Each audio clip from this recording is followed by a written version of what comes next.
When people think about Manchester City in the transfer window, everyone thinks open checkbook, big money there, big signing there. It's not necessarily true. Think about the takeover. When that happened, there was, of course, a lot of investment in and around the club, behind the scenes, on the pitch. Think about signings like Robinho. There was huge money spent. And that it was maybe inefficient at times. It was all about making a statement from the new owners. And now think about how successful City are. Pep Guardiola. It's not now just about City spending big money. Think about this transfer window we're in now. City, there's loads of players. Some might say that are getting offloaded, sold. I don't want that many players to leave at all. I think the squad's amazing. We've won 4 Premier League titles in a row. But why are City so inactive, it may seem, in the transfer window? It seems like we've not signed anyone this transfer window. I'm going to try and break it down for you in this video. So if you think about this transfer window, we've not really had many departures as of yet. But you can think about João Cancelo going back out on loan. I don't think he's ever getting back into the squad. Julian Alvarez, he might be on his way to Atletico Madrid. Also, Ederson, there's a chance of him leaving. There was also talk of Bernardo Silva leaving. We've had that for many seasons in a row, and I don't think that's going to happen. But there's always talk of players leaving. There's not much talk of players coming in. In fact, there are rumours here and there, but there's not actually anything going on in terms of incomings. We've seen Savio from City's other club, Girona, coming in. He was actually from City's French club, Troyes. But he's come in. He was about 30 million, and he's the only major signing that has come in. So City is so successful on the pitch. Why don't they make many signings? It is a little bit weird. You think about the likes of Chelsea, Man United. Arsenal maybe not as much this season, but last season and previous seasons, they spend so much. City have spent the lowest almost out of the big 6, I believe, in the last 5-6 years. But they're still so successful. We've seen 4 Premier League titles in a row. We've seen a treble. Why are City so inactive? Well, it comes with a lot of what Pep Guardiola changed when he came in. There was a lot of branding changes. We had a new badge when he came in, stuff like that behind the scenes. The CFA, the academy, was being finalised. It was being finished off. And that is such a huge part of what Pep Guardiola does at this club. He changed the whole culture. He had to make a lot of signings, to be fair, when he came in as well. He signed the likes of Gundogan, was his first signing. Even in his second season, Ederson, Kyle Walker, there were huge changes behind the scenes. And then that was followed with Rodri. There was a lot of signings and a lot of players offloaded when Pep Guardiola came in because the culture had to change.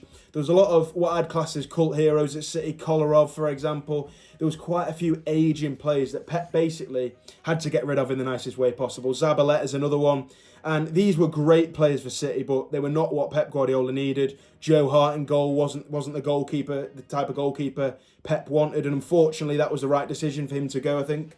Ederson came in and a lot changed. In his first season, Pep struggled a little bit. Struggle's probably a harsh word. He has such high standards and he's such a good manager, probably the greatest of all time, that finishing 3rd in your first season in the Premier League is actually him struggling, which is mad. I thought he did pretty well. He got us in the Champions League, he secured that, and the following season he gets 100 points. More signings were made, and that amazing squad that he was slowly building, he needed to invest in, he needed to sign players. He was criticised a lot for some of the players he brought in.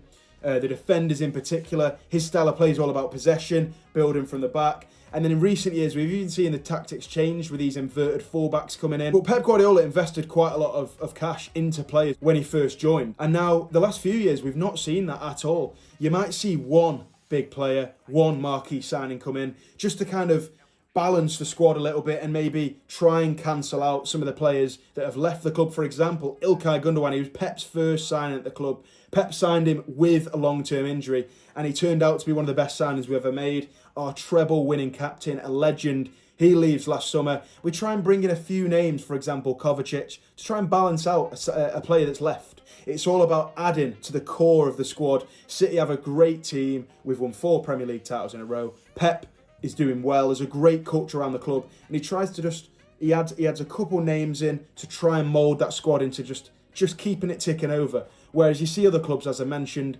building these mega squads. Chelsea is the prime example. How they can try and be successful with 800 different signings and millions spent. And it's crazy. The culture of that club is completely different to City. They do have a good academy, Chelsea, but that's another reason City are so successful, because with FFP, City are comfortable every year because we're so successful on the pitch. We've not got irrational wage budgets like other clubs. We spend a fair amount on players. We never spend too much on players in individual transfers, I mean. If you think about the top 11 transfers in history, City don't have a single one of them. And I think 12th place is Jack Grealish. So that just says a lot about City's culture. But the academy, we invested so much in the CFA. And Pep Guardiola is introducing these talents into the team. You think about Phil Foden. He's an incredible player, but he's not someone we can think is going to come again. He is the top tier talent that every club dreams of having come through. But we are going to get a lot of other good players coming through. You think about Rico Lewis. I see Nico O'Reilly coming through. And the ones that don't quite make it, for example, Tommy Doyle, he is going to go on and make the club a lot of money. He's been sold to Wolves. He'll make us some money. And you know what? He contributed a little bit in the rest of the academy. In his time at the academy, he contributed a lot. He didn't quite break into the first team. And you know what City do? We generate some cash from him. So it's an amazing money maker. You think about Jan Couto, right? He's a fullback. We signed him for a few million. He's a Brazilian fullback. We signed him for a few million about 3 years ago, and he's just been signed by Borussia Dortmund in a deal up to 30 million euros. These players generate so much cash, and it goes on behind the scenes. So whilst people think that City are quite inactive, there's so much going on. There's so many players being sold behind the scenes that you won't have ever heard of. Haven't had much of a contribution in the first team, but they're generating City so much money, and that's part of that big network City have as well. The City Football Group, the amount of clubs we have, it's a huge, huge scouting network. You see a talent like Savio coming through, and City are going to snap him up. We're going to pay one of our other clubs for him, and that is the whole reason the system works. It's not sustainable to just go around spending millions every year. Real Madrid seem to somehow pull it off. They've got a huge fan base. They win very often, and somehow every year they make the huge Galactico signing, Mbappe, Vinicius Jr., Bellingham. They somehow every year pull it off, and they just about get round to recover that money the following year. It's not sustainable. I think Real Madrid have been in the mud many times. I think like 2020, if they hadn't won that Champions League the following 2 years later, I think they've been really struggling. So I think City have it perfect. We're sustainable. We bring talent through in the academy.